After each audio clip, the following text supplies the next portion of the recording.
Queen Sylvie of the multiple award-winning The Queen Sylvie Show. You want to expand and get noticed? Then come outside your box and into our world. Internet advertising has a real impact on global awareness and even sales, so let's make an impact together. Offering for a limited time advertising and sponsorship packages that excel your purpose. So contact Queen Sylvie or Smooth Tim for the exciting opportunities that awaits. Yeah. Are you tired of driving around a dirty car? Say hello to the ultimate solution for your car.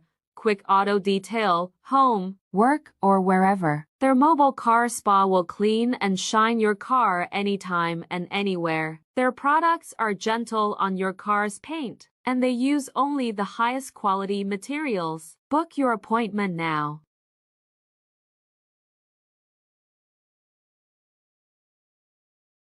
Hey kids, how would you like to hear this on the screen instead of the great show you came to see? That's what you sound like. Honest. Please cooperate and do your part in keeping this theater quiet so everyone, including you, can enjoy it. Remember, lots of adults and kids, too, paid admission to enjoy the show. We must insist on absolute quiet. Oh,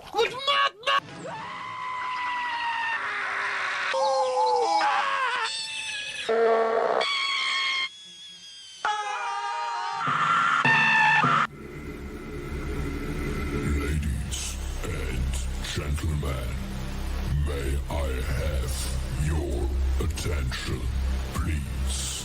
It's time for the final countdown.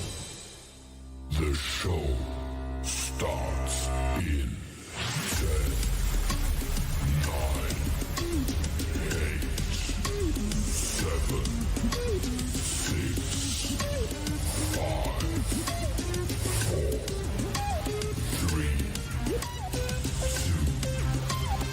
1. Let's rock. Hey, what's happening? What is happening? And thank you for dropping by and spending another Wednesday with me on Tim's Tidbits. It is certainly a pleasure to host it and to have a little bit of conversation, have a little bit of fun, and enlighten you on some of the things that's going on in the good old USA and around the world. And speaking of around the world, you know, hey, things have been halfway quiet around the world. Haven't heard too much about North Korea and South Korea as of late. It's been a few weeks since, we've heard any scuttlebutt between China and Taiwan. It's been 5 days, since Putin launched missiles onto some Ukrainian residents, decided to destroy their apartments. But in any regards, hey, back here in the good old USA, it's the cluster it's been for a little while now.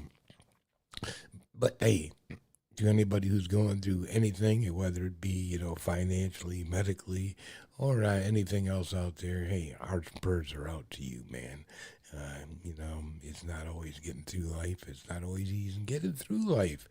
And it seems sometimes that our government doesn't make it any damn easier.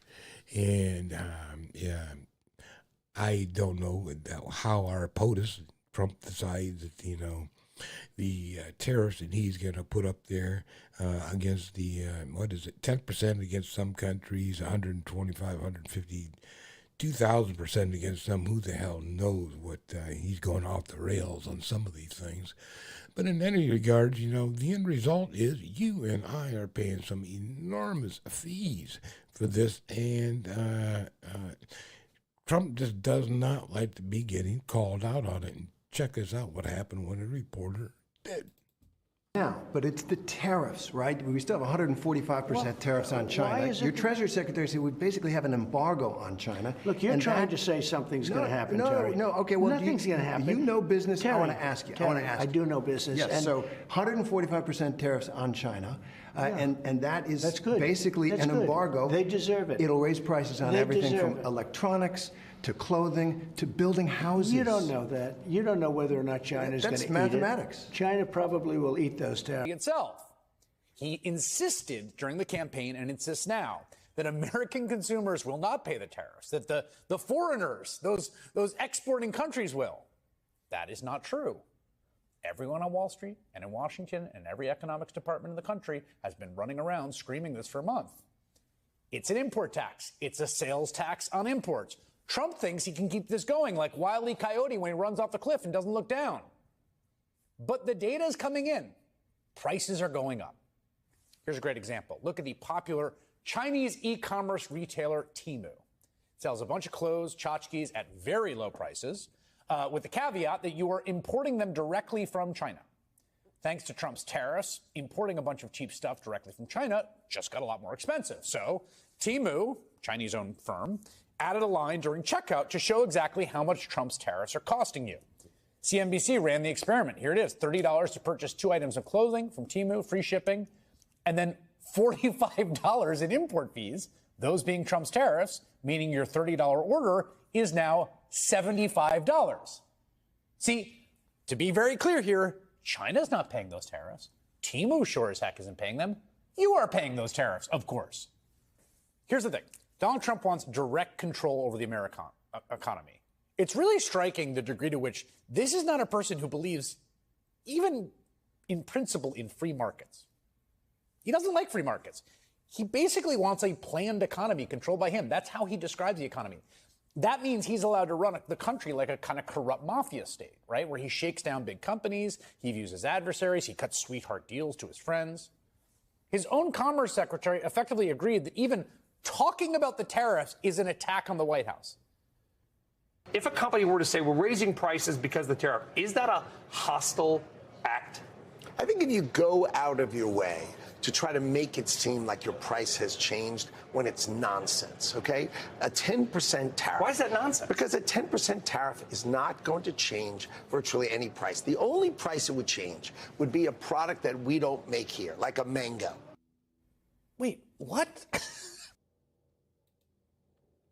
Wow, that's what I said. Like products that we don't make here, like a mango. It's everything. And we know this. We are not stupid. Us Americans are not stupid. We're not going to buy into all this bullshit. And in fact, a lot of people have noticed that now that Bezos has authorized for Amazon to advertise the same exact thing that Timos is doing, and that is, how much are you actually paying now for this particular product that you want to either wear, somehow engage with, and it's going to cost you X amount of dollars. Now you have the Carolyn Leavitt, the press secretary for the White House, slamming Bezos that, somehow it's anti-American to let us know this kind of stuff. Hi, Mr. Secretary.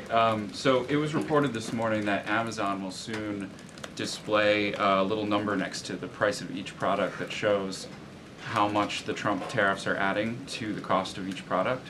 So isn't that a perfect crystal clear demonstration that it's the American consumer and not China who is going to have to pay for these policies? I will take this since I just got off the phone with the president about Amazon's announcement. This is a hostile and political act by Amazon. Why didn't Amazon do this when the Biden administration hiked inflation to the highest level in 40 years? And I would also add that it's not a surprise because, as Reuters recently wrote, Amazon has partnered with a Chinese propaganda arm. So this is another reason why Americans should buy American. It's another reason why we are onshoring critical supply chains here at home to shore up our own critical supply chain and boost our own manufacturing here. Is Jeff Bezos still a Trump supporter? Look, I will not speak to the president's relationships with Jeff Bezos, but I will tell you that this is certainly a hostile and political action by Amazon. And Secretary, if you have anything to add. Yeah. So, yeah, again, if your retail outlet shows you how much extra you're paying in taxes because of tariffs, as somehow a hostile, anti-American act. How dare they let us know the truth? I'll tell you, people, it's getting interesting, yeah, these tariffs are going to break us. I don't see how you're going to be able to afford anything when you start seeing increases on down the line from every product that we get into the United States. I think has some component in it somehow out of China. So we'll see how this all goes. Maybe he'll level back a little bit. Well, it's kind of interesting. They've been bugging him about, has he had any conversations so that we could get something worked out with China?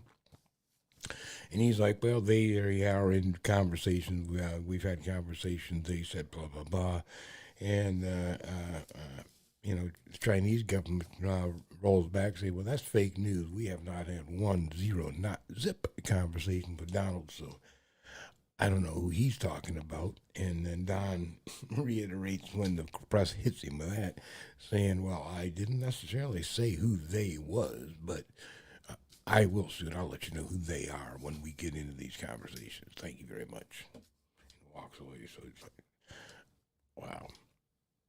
Unbelievable. But he has time, mind you, to sign some executive orders banning, male men out of women's sports because of the different controversies that have been, going on down the line. Again, I think that's up to each organization. Personally, if you want to have a male fill in the roster and you need, some competition against the women, whatever the case may be, if they don't give a crap, who does? But, in the Olympic events and things like that, where, the prestigious events, let's call it, I can understand, where a male would be way, way, way too dominant to be put into a women's event. But in any regards, let's take a look at the executive order that Trump signed and the possible repercussions against states and local governments if they don't adhere to the new law. I don't see how it's a law since it's only an executive order that Trump has put out. Check it out. Same thing with men in women's sports. The president signed a very strong executive order, making it the policy of the United States federal government that there are only two sexes, male and female, and we are not going to tolerate biological men competing in sports or impeding in private spaces for women like myself or you. And we've seen states defy this federal order. You've seen the state of Maine, unfortunately, because of their liberal governor, who nobody in that state disagrees with, I will add, being from New England, I can attest to that. People are incredibly fed up with her trying to oppose this common sense message. You've seen young women who have had to go on television to plead with their governor, please stop letting men play against me in sports. We shouldn't live in a country where that even has to happen. The president deeply understands that. That's why he signed that EO. And when Maine decided not to follow it, the Department of Justice sued them. Yup! So anyone who disobeys federal law will be either prosecuted, sued, or say goodbye to your federal funding. Boom! Drop the mic. I don't see how they get by that. See that you're going to get all tied up into the legal system because an executive order is simply an executive order. It is not a law. You can't prosecute against an executive order. You can prosecute against a law. So it's going to be interesting to see how all this gets played out through court when it comes to the language structure of it all. Hang on to your pants. That's not the only thing that's under attack. Actually, the other thing is, and I think we talked about this, was at Harvard last week. It pretty much told the administration that they don't care if they think that some of their particular course offerings were deemed as woke or not in line with the current administration's ideals of what should be taught in the universities or our other scholastic places of learning. So, interesting. But hey, check this out. Again, the other part of it is, are you going to be able to get accreditation? Are you going to be able to get accreditation under the new Trump administration? And again, remember Linda McMahon, the wrestling promoter, is the head of the Department of Education now. So it's going to be interesting how they hand out funds to universities that don't adhere to what they think should be taught. Next for you, sir, university accreditation is currently a process controlled by a number of third-party organizations. That's by statute, by law. Many of those third-party accreditors have relied on sort of woke ideology to accredit universities instead of accrediting based on merit and performance.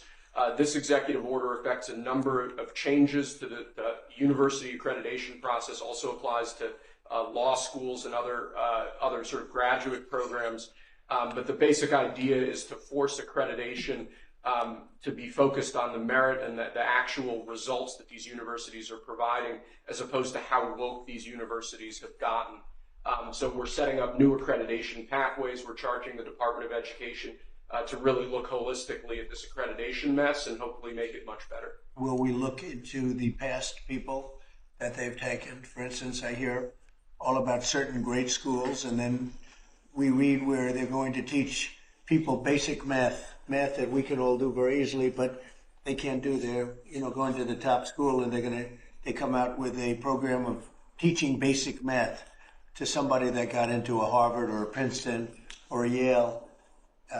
Is that part of this? When universities are not performing appropriately, whether that's in admissions or whether that's in their actual instructional activities, that's certainly something that accreditors should be considering, that right now we believe they're not doing a good enough job of, and I think Secretary McMahon could probably speak to that better than I could. So they're allowing people into school that can't do math, and yet kids who've worked really hard and number one in their class in a high school someplace in New Jersey or in Mississippi, they can't get into the best schools. What is that all about? Yeah, and I think that gets to your policy, sir, of meritocracy, that we should be looking at those who have real merit to get in, and we have to look harder at those universities that aren't enforcing that. Okay, thank you. And this pretty much does it, right?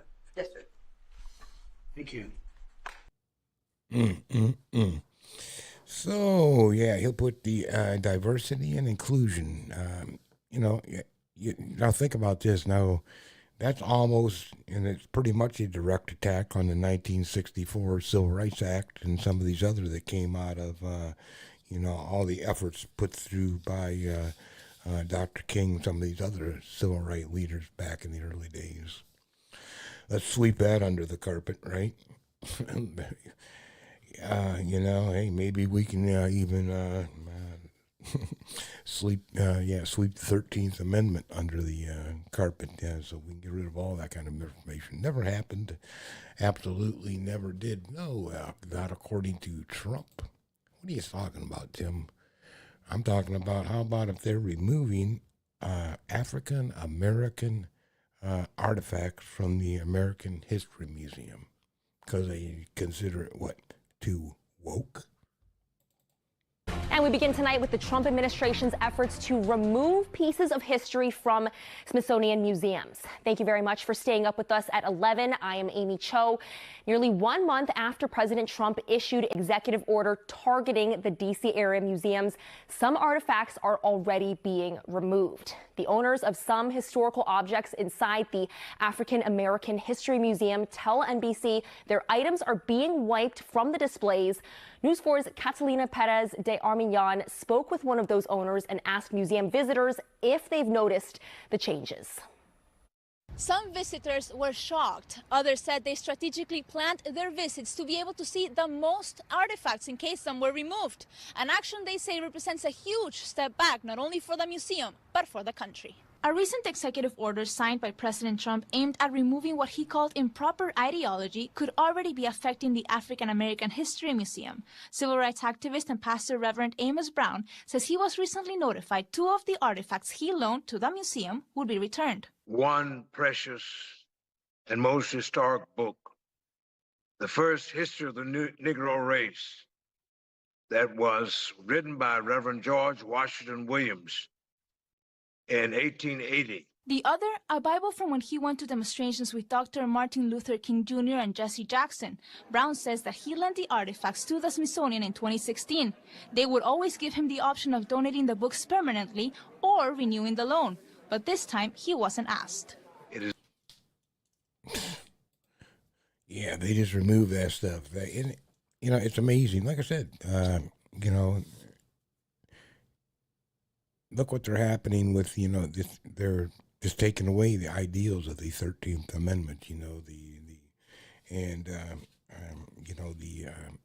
again, the marches that took place and all the strife and human sacrifice, actually, that went through to even get, the Civil Rights Act passed in 64. So we can't let this kind of stuff, slip backwards, folks. We're letting due process slip backwards with these people that were deporting from our country. Are they here illegally? Yes, if they came here without, proper documentation and they just dipped into our country, yes, they are here illegally. Do they deserve to be deported? They probably do deserve to be deported, but do they have the right to every other citizen, and that would be due process? Yeah, they should have due process. They're in our country. I mean, what's it going to take? But, unfortunately, they reinterpret, again, this is interpretation, that they are not a citizen, so they are not afforded due process rights. The same way, we discussed last week, they're trying to reinterpret the 22nd Amendment, where it says that, a president can't sit for more than 2 terms. But it doesn't say that he can't be a VP and the president step down, or he can't be Secretary of State and both the president and the VP step aside and let him take over.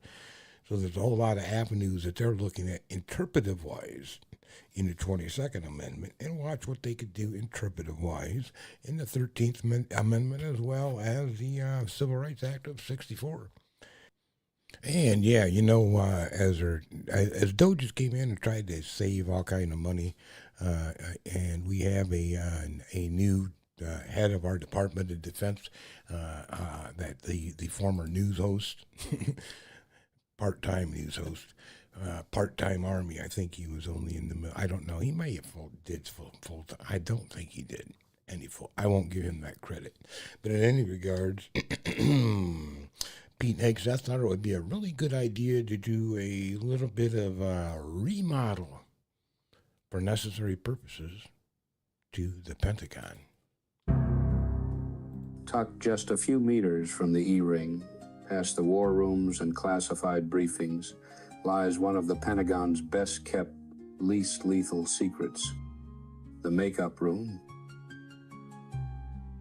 Since 1947, every Secretary of Defense, from James Forrestal to the present, has been offered the same unlikely security protocol: a dusting of powder, a dab of concealer, and, on occasion, a little something to lift the cheekbones.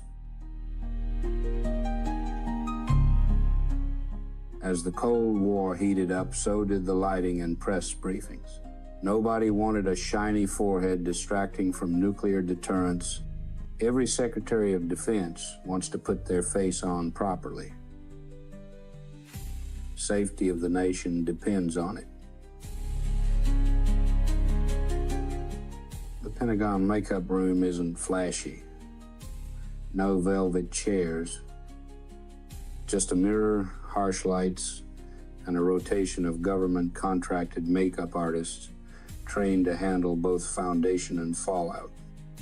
Some SecDefs shrugged it off. Others, like Pete Hegseth, they leaned in. And that's why this spring, the Pentagon plans on adding the Skiff Spa, a state-of-the-art relaxation bunker featuring debriefing mud masks, aromatherapy sourced from NATO allies, and the only sauna that requires a clearance badge. Oh, there you go. The remodeled in the Pentagon. No, that part of that is true. He has actually ordered a room in the Pentagon to be converted to a makeup room. And so there's a couple sides to that story. That's kind of like a real far left spin to it. Far right spin, it simply used to be a green room. They'd go in a green background so that they could, film in front of the green screen and do whatever. But now it's a big makeup studio for peak success. So congratulations, Pete. You got yourself a real nice makeup room. All on the dime of the American citizens who, I thought they were trying to cut taxes. Let me mark that one down. I wonder how much that costs. We'll keep track of that as they're saving money. In any regard, on to quick history lesson. Let's call this I think History 101, maybe History 101. That's right. And Trump is going to give you a real quick insight on American history, and you might find this quite insightful, or not. History and culture, so important. We are living in a time that's as evil as any time that there has ever been. You know, when I was a young man, I studied medieval times. That's what they did. They chopped off heads. The Continental Army suffered a bitter winter of Valley Forge. Our army manned the air. It ran the ramparts. It took over the airports. It did everything it had to do.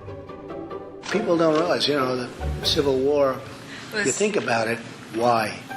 People don't ask that question. But why was there the Civil War? Why could that one not have been worked out? People don't realize, if you go back to the Civil War, it was the Republicans that really did the thing. So Robert E. Lee was a great general, and Abraham Lincoln developed a phobia. Honest Abe. I wonder if he was really that honest, but you know what? Let's assume Honest Abe was Honest Abe. But Lincoln had almost developed a phobia because he was having a hard time with a true great fighter and a great general, Robert E. Lee. He was going crazy. I don't know if you know this story. General Grant. The great General Ulysses S. Grant. He went in and he knocked the hell out of everyone. He had a serious problem, a serious drinking problem. But man, was he a good general. And he's finally being recognized as a great general. Frederick Douglass is an example of somebody who's done an amazing job and is being recognized more and more, I notice. Had Andrew Jackson been a little bit later, you wouldn't have had the Civil War. He was really angry that he saw what was happening with regard to the Civil War. He said, there's no reason for this. And remember one thing, because I always consider him to be a true great, and people never give us credit for this. Abraham Lincoln was a Republican, right? They always said nobody got treated worse than Lincoln. I believe I am treated worse. We have to understand our history, because if we don't know our history, it could all happen again. Have to know our history.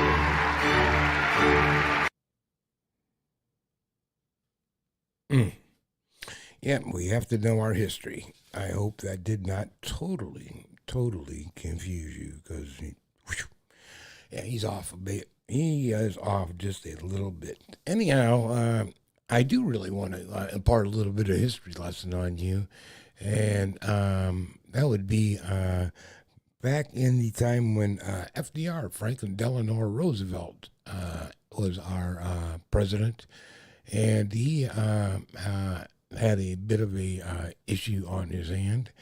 And that was during, obviously, the Depression era, and some of the issue came to him from the probably side that actually supported him. Be truthful with you in the very beginning, and that would be the people, the money people. But when the Depression hit and everybody started losing their ching-ching, the shoe went on the other foot, and, they were ready to throw each other under the bus. They was ready to run a coup up in 1933. I bet you never learned about this one in school, did you? Did you know there was once a secret plan to overthrow the U.S. government?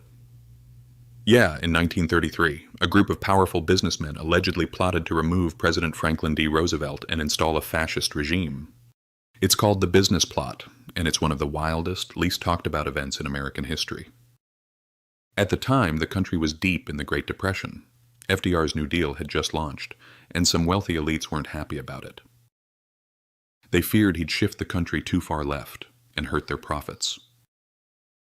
So a group of influential financiers and corporate leaders allegedly approached retired Marine Corps General Smedley Butler. Their pitch? Lead an army of 500,000 veterans, stage a coup, and take control of the White House. But they picked the wrong guy. Instead of joining the plot, Butler reported the entire plan to Congress. He testified in 1934, exposing the names and details. While the media downplayed it, Congress confirmed parts of his story. No one was prosecuted, no one went to jail. And to this day, the business plot remains one of the strangest close calls in U.S. political history. Bet you didn't know. Things you didn't know, did you? Yeah, isn't that a trip? Isn't that a trip?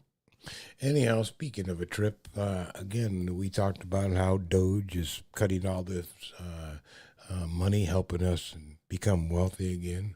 And become wealthy again, that's BS.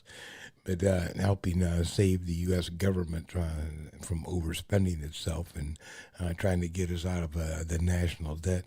But in other regards, I see that an Ohio senator decided to help with the national debt, that he would open up 4 new satellite offices for himself in Ohio.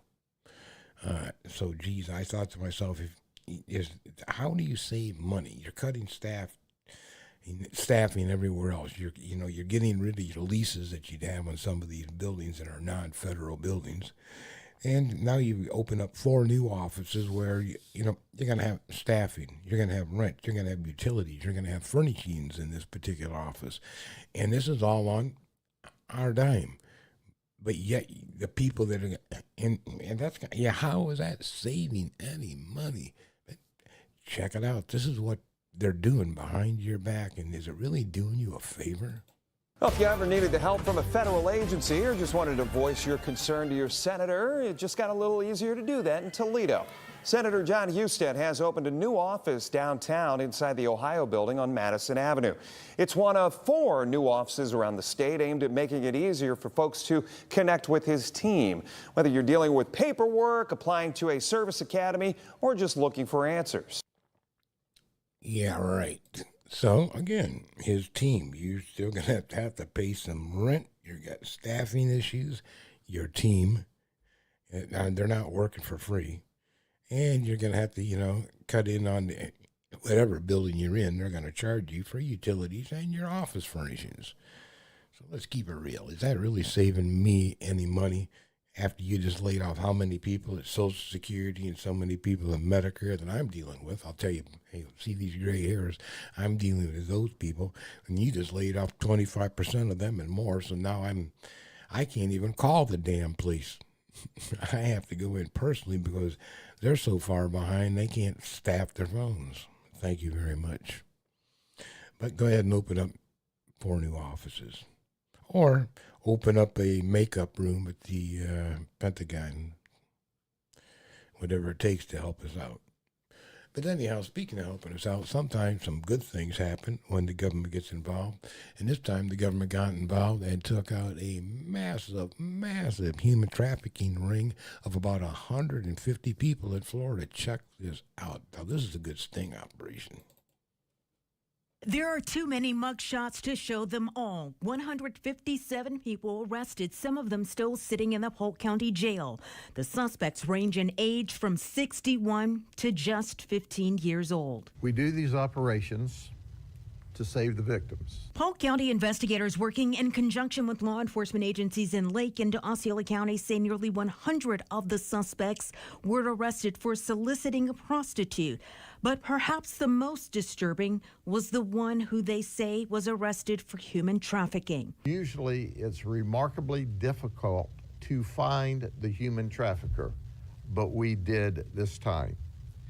We also rescued 4 potential victims of human trafficking that admitted it up front. And social service agencies were on hand to help in hopes of saving them from a life that could have destroyed them permanently. We offer these services not only to the individuals who are able to be identified immediately as human trafficking survivors, but also those who are not ready to identify, those who are not ready to exit a life of sexual exploitation. The sheriff said today of those arrested, 25 were here in the country illegally from various countries. 26 of the suspects are married. Sheriff Grady Judd said one suspect told them he works at a Disney resort. Yeah, that's sad. 150 people involved. That's fantastic, though. But yeah, as you say, the head of the ring. Let's take these people out. There's no way a person should have to do anything, unwillingly because they feel obligated, or whether they're coerced into that particular activity. Let's call it, for one reason and or the other. But it's good to see that something was accomplished in a positive fashion for some of these people. And glad to see 150 people getting their ass cooked up for it. Anyhow, speaking of getting cooked up in San Bernardino, California area, a school resource officer, and a few of them actually, school resource officers, got involved with the incident that was going down in between two or more, maybe, other high schoolers. And check this whole situation out.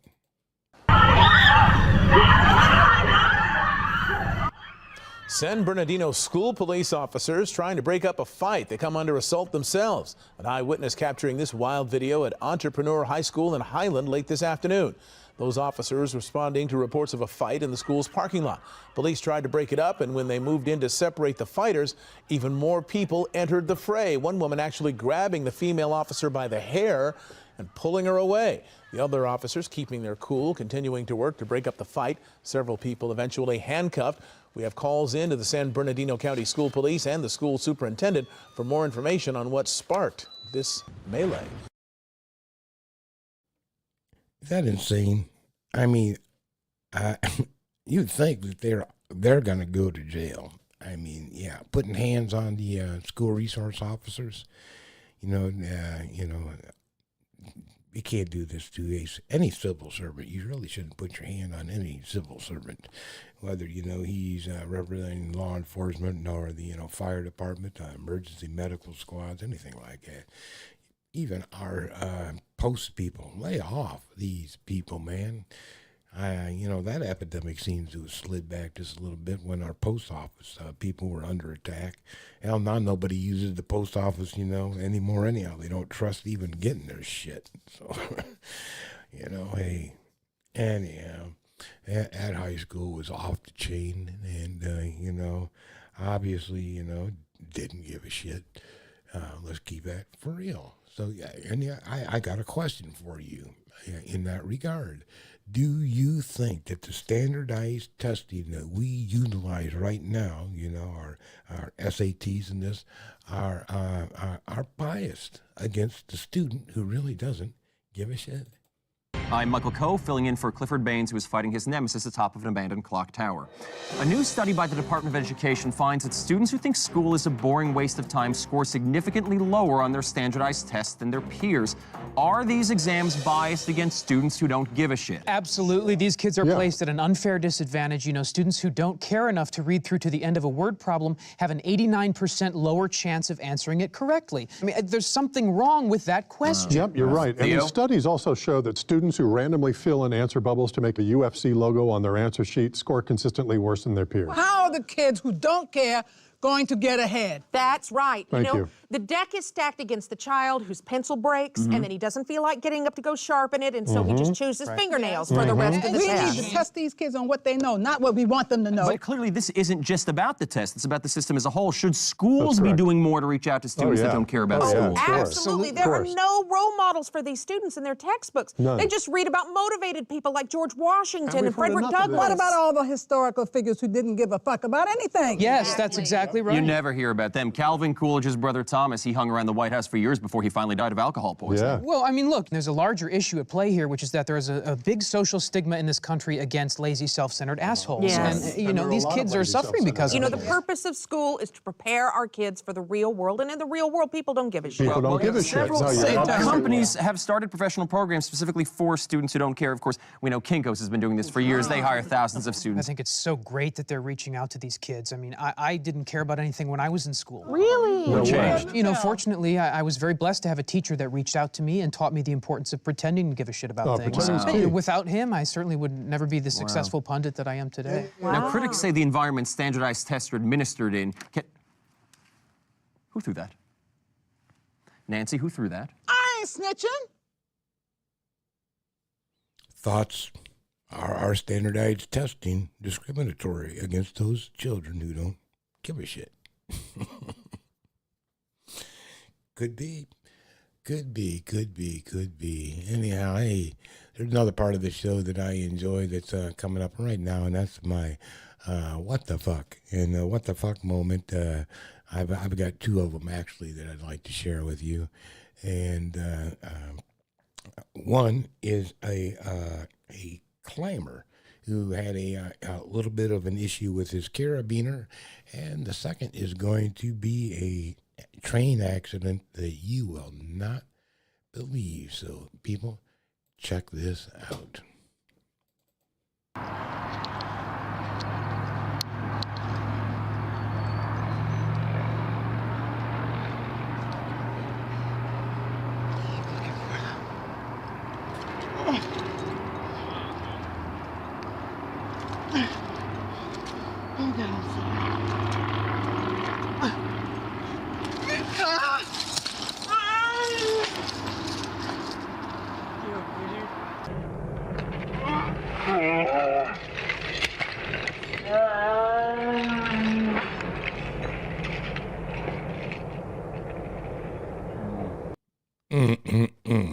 And okay, number two, hey, check this out. This train, this one blew my mind, and you're going to really have your mind blown too with what just happened.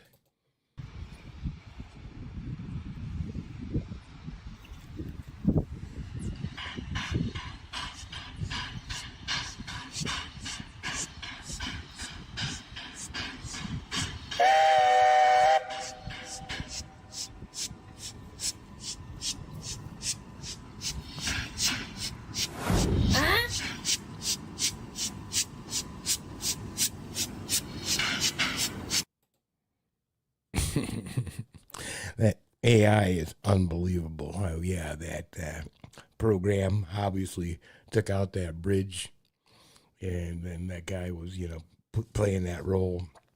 And just as it hit it, let AI, put the bridge back into place. It's crazy what they can do nowadays, and even in the and I would have to speculate that you may be able to accomplish something like that right off of your own Apple phone. Who knows? Could be an app out there for that. There's an app for that. Any regards, hey, let's go into another part of the show that I enjoy, and that is our Asshole Award. And this week's Asshole Award goes to a driver who decided to take a nice leisurely drive just along the beach. Check it out.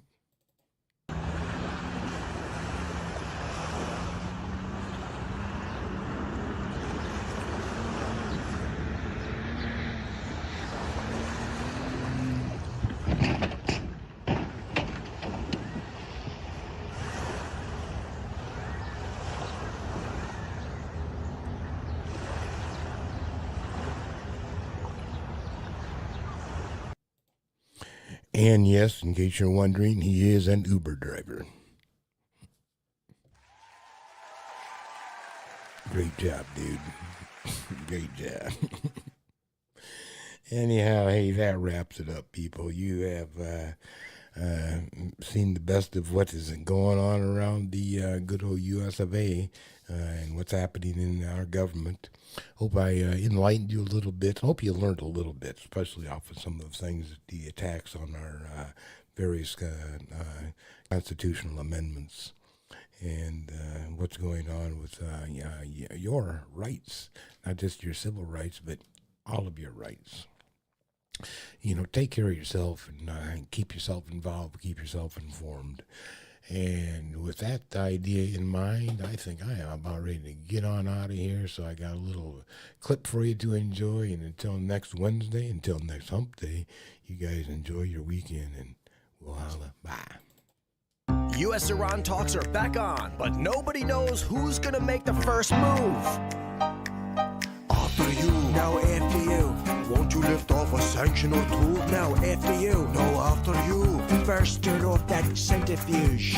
Come on, Ali, let's get down to business. Do a deal quick or your regime is finished. Plus, don't forget, you got a big league problem. Bibi wants to bomb you and I might not stop it. Now look, great Satan, I have to be honest. It's hard to believe an American promise. We once had a deal, it was sealed, no drama. But then you ripped it up just to spite Obama. So after you. No, after you. Another Middle East war and you will be screwed. Not as bad as you. Bush is sad but rude. Please take me to your centrifuge to stop an Iranian bomb. It's gonna be a whole song and dance, but there's a chance to avoid the worst. As long as you go first, no you. After you. No, I insist. No, I insist. Now you're making me pissed. You go first. Now just a second. Now I'm getting pretty close to a nuclear weapon. Yeah, we're gonna stop that very strongly. Well, I'm not going out like that guy Gaddafi. Look, I need headlines and you need fun, so let's cut the crap and just take the plunge. Well, okay. But only after you. After you. No, after you. Very crafty you. To stop an Iranian bomb, it's going to be a whole song and dance. But there's a chance to avoid the worst if only